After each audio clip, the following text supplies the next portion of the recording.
اللہ اکبر اللہ اکبر اللہ اکبر لا الہ الا اللہ واللہ اکبر اللہ اکبر اللہ اکبر کبیرہ۔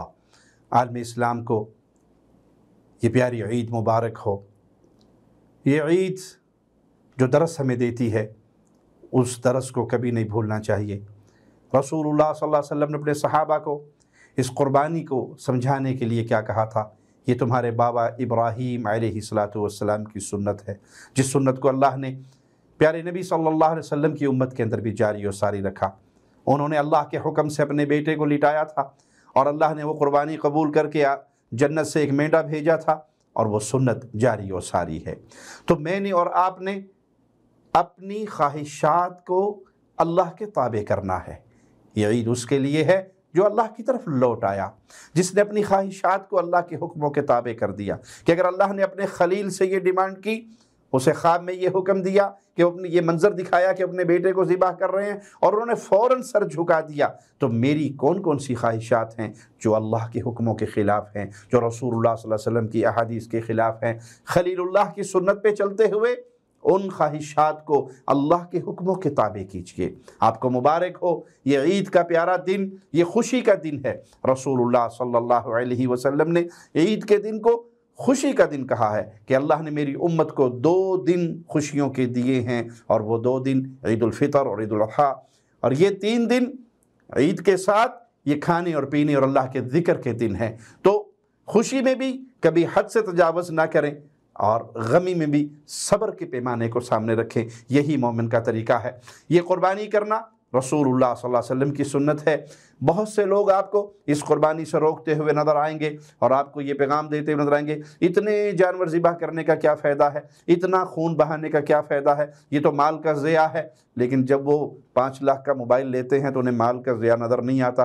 جب وہ اپنی بیٹی کی شادی کے اوپر ہزاروں نہیں بلکہ لاکھوں روپے برباد کرتے ہیں غیر شرعی ہندوانہ رسموں میں، انہیں مال کا ضیاع نظر نہیں آتا۔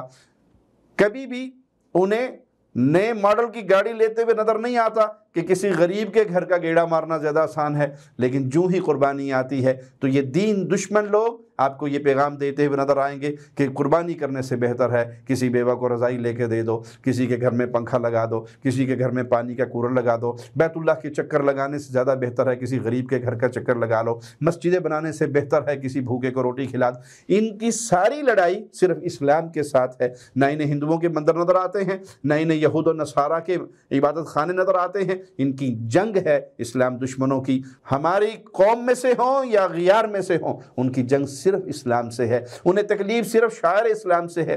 تو ان کی باتوں میں نہ آئیے، بلکہ رسول اللہ صلی اللہ علیہ وسلم کی سنت پہ عمل کیجئے، ان شعائر کو زندہ کیجئے، یہ جانور ذبح کیجئے، خون بہائیے، اور یاد رکھیے کہ رسول اللہ صلی اللہ علیہ وسلم کی ایک حدیث میں جسے سیدنا علی روایت کرتے ہیں، سیدنا علی فرماتے ہیں کہ رسول اللہ صلی اللہ علیہ وسلم نے فرمایا لعن اللہ من ذبح لغیر اللہ، جو اللہ کے علاوہ کسی اور کے لیے ذبح کرتا ہے اس پر اللہ کی لعنت برستی ہے۔ لعنت برسنے کا معنی کیا ہے؟ طرد من رحمت اللہ، وہ اللہ کی رحمت سے محروم ہو جاتا ہے۔ آپ نے یہ قربانی کی تو یاد رکھیے یہ قربانی صرف ایک اللہ کے لیے ہوگی۔ فَصَلِّ لِرَبِّكَ وَانْحَرْ، نماز اللہ کے لیے پڑھو، قربانی بھی اللہ کے لیے کرو۔ تو یہ قربانی اللہ کے لیے ہے، یہ خون بہانا اللہ کے لیے ہے۔ کسی درگاہ، کسی قبر، کسی مندر، کسی ڈھیری، کسی مورتی کے لیے جانور کا ذبح کرنا، یہ عبادت میں غیر اللہ کو اللہ کا شریک بنانا ہے۔ پیارے بھائی، قربانی قبول کس کی ہوگی؟ جس نے حلال مال سے اللہ کے لیے قربانی کی ہوگی۔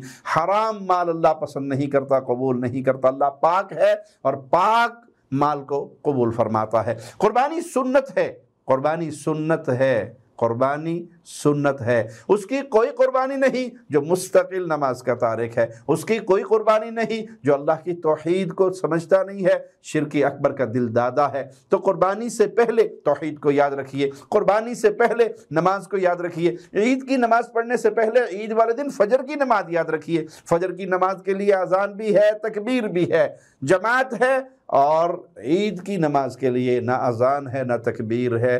فجر کی نماز کو مستقل ترک کرنے والے کو اہل علم اس پر نفاق کا فتویٰ لگاتے ہیں کہ وہ منافق، یہ منافق کی نشانی ہے کہ فجر کی نماز منافق پر، عشاء کی نماز منافق پر بھاری ہے، اور جو مستقل نماز کا تارک ہو جاتا ہے جمہور علماء اس کو کافر گردانتے ہیں، مسلمان نہیں گردانتے۔ تو پیارے بھائی قربانی ضرور کیجئے، لیکن صرف قربانی تک ہی اپنے دین کو محدود نہ رکھیے کہ آپ بے نماز ہیں، قربانی لیتے وقت آپ 2 لاکھ 5 لاکھ 10 لاکھ کا جانور لیتے ہیں، آپ مستقل سود کھا رہے ہیں، سود کا کاروبار کر رہے ہیں۔